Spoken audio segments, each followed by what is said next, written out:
It was 1976 that I first put on the full-size version of this toy. It took more than 2 hours to dress up. And it was horrible because the costume didn't work. When the Star Wars, the original episode 4 came out, it was a huge success, but nobody was allowed to know that I was in the costume. George Lucas and 20th Century Fox wanted to pretend that 3PO was a real machine. And I too, I was acting a machine. I wasn't going, I'm inside. No, not that.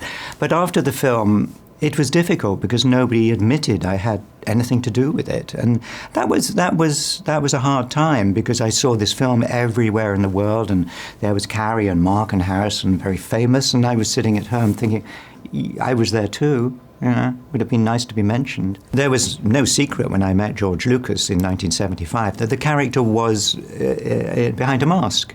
That's why I didn't want to meet him, because I was a serious actor, and my face, actor.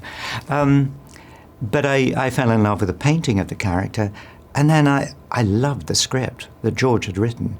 And he became an acting role that was different from anything I'd done before, and kind of exciting, kind of new challenges, physically not being able to see other than straight ahead.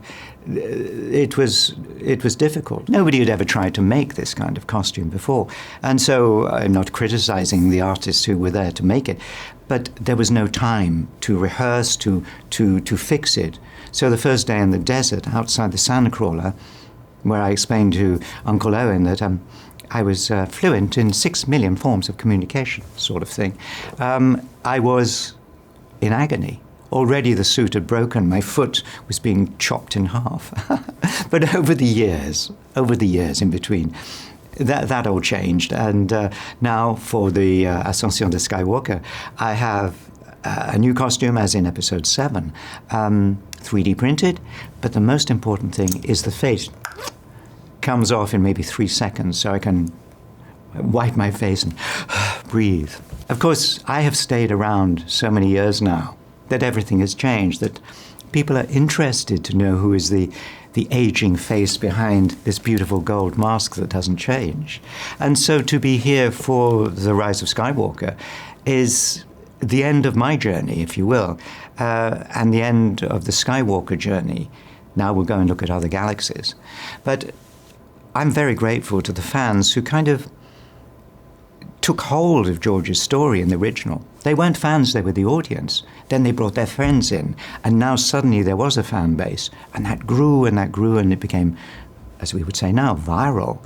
And that has allowed us to make more than one film. If there were no fans, there would have been episode 1, really. No other episodes.